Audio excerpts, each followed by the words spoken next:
Welcome back.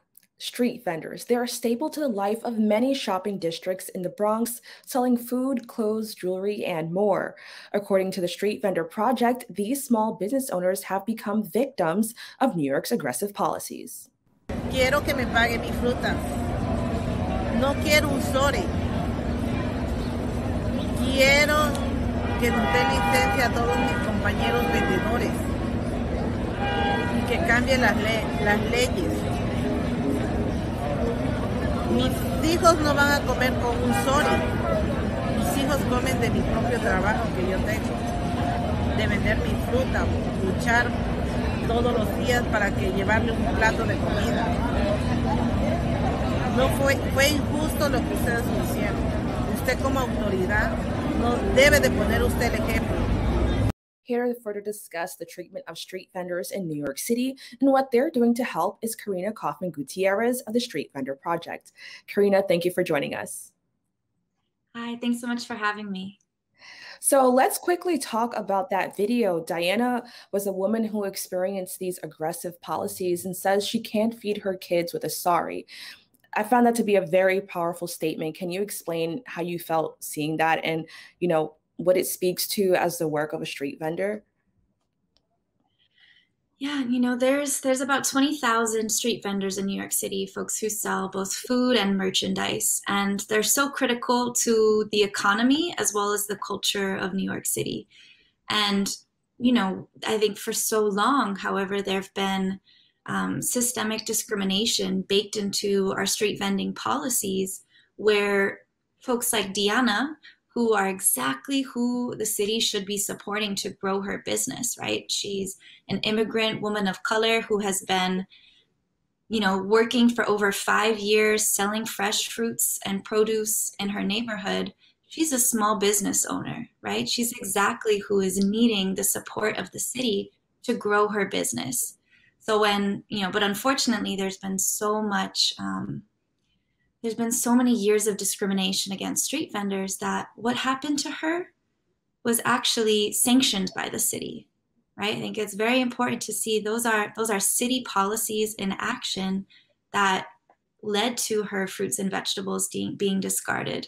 And so hearing her say, I can't feed my kids with a sorry, it's so true. She needs actual support systems so that one, she's able to bring back her produce, right? Be able to reinvest in her business. Two, have the ability to get a permit so that this can never happen again. And three, actual support systems. It's not just about surviving. It's also about how can she grow, right? What are the things the city can do to help her? So before we go deeper into that, I want to talk about Street Vendor Project.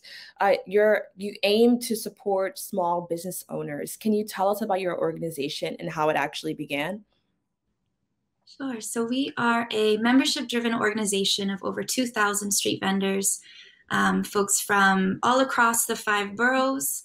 And I think, a really important thing to know about street vendors is as our organization, we are supporting folks across many different languages, right?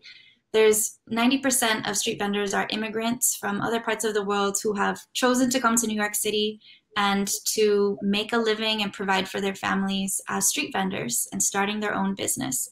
So as an organization, we started about 20 years ago with the interest of having a centralized voice of street vending in New York City, because there were just so many one-off policies that were coming together and taking away the rights of street vendors.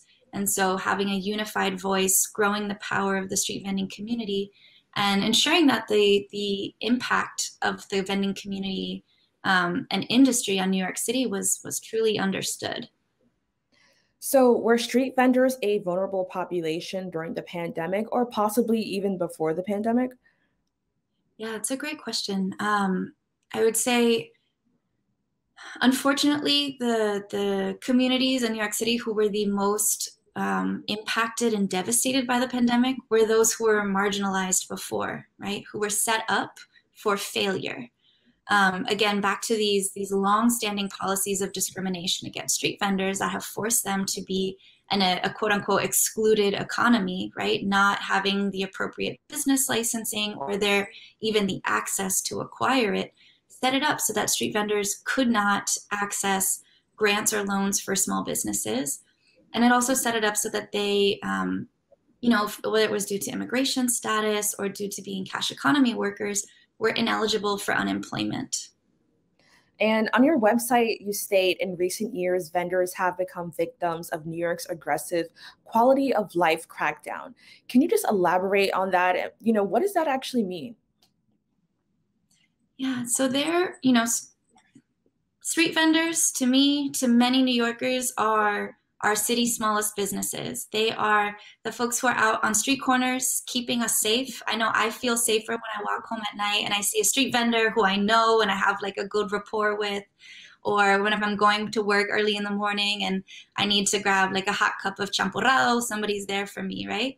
That to me is what community is. That to me is what, a solid neighborhood is, when there's street vendors around keeping one another safe. But unfortunately, for far too long, city policies have actually taken down street vendors from their ability to exist, right? Have targeted street vendors because they're accessible, right? There used to be, the NYPD, which was in charge of street vending enforcement. And only until this year, they were in charge of it, right? It's only the law or the policy only changed this year in January. And so moms, dads, kids who are out working as street vendors were being targeted by the NYPD, their materials thrown out, oftentimes just so that the officer could meet a quota, right? So by the end of the month, because street vending was considered a crime by the city of New York, they were targeted and could be arrested and also could have their materials confiscated. So we actually get to see this aggressiveness. Your team posted a video of the New York City Sanitation Department destroying a vendor's produce stand. We can hear the anger and disappointment from the community in the video.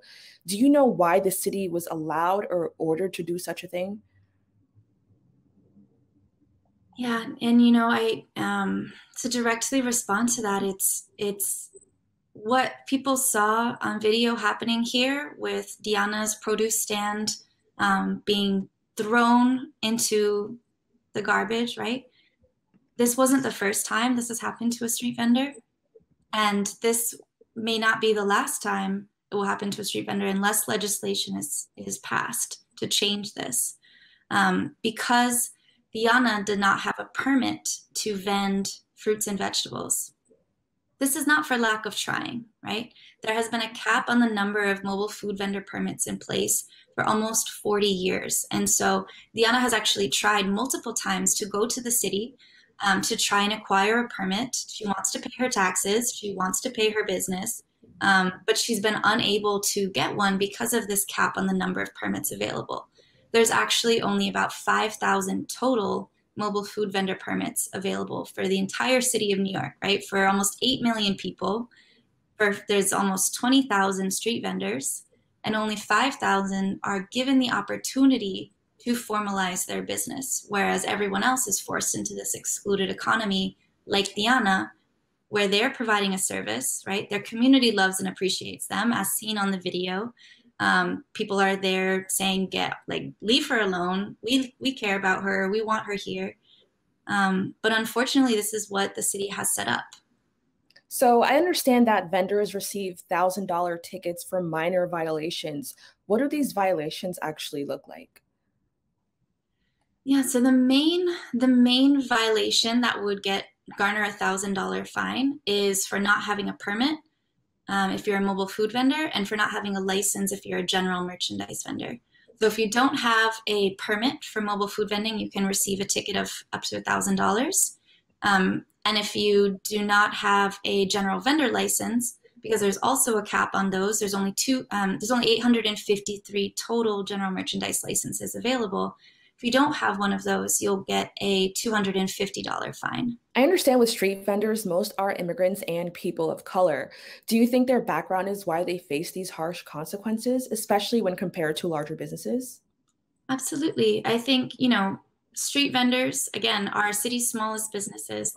Folks are 90% immigrants, primarily immigrants of color, and also military veterans. That's actually how street vending has really become, street vending was seen as an avenue for economic opportunity for military veterans returning from war who didn't necessarily have access to capital, but could get a permit or a license and start small, right? Start small and build up to grow their business. And so I absolutely think because there's primarily folks who are immigrants who English is not their first language, there's also, a history of abuse against street vendors where police officers or enforcement officials are speaking only in English, communicating rules and regulations only in English, and not even taking advantage of language resource lines that the city is required by law to provide. And so there is absolutely a discrimination. Now, it may be hard to fully navigate, but are there any rights these vendors have that they may be unaware of? What should they know when they're out there on the street? A primary one is that NYPD, as of January 2021, is no longer the main enforcement agency for street vending. It's actually the Department of Consumer and Worker Protection, which has formed an Office of Street Vendor Enforcement. So that has been a major change, but unfortunately, NYPD does have a very widespread power over New York City. So anything that's considered a public safety issue does fall under the guise of the NYPD, under the purview of the NYPD. So abandoned fruits and vegetables is technically a public safety issue. And by abandoned, I mean not having a permit to prove that you're an owner. Now, can you just quickly tell us where can people go to learn more about your organization? Sure. So to learn more about our organization, the Street Vendor Project, you can visit us on Twitter at Vendor Power or on Instagram at Street Vendor Project, or our website is also here below, streetvendor.org. And I will say maybe just one more piece about what rights street vendors do have. I can share a map, which is on our Instagram or on our social media as well, that shows where street vendors can set up, right? So there's a lot of rules and regulations for siting rules for street vendors. So it's very important for vendors to actually always carry a measuring tape with them, so they can prove when they are an illegal setup. Perfect. Thank you so much, Carina. Thank you so much for joining us. Thank you so much for having me. We'll be right back with more Open BXRX Tuesday.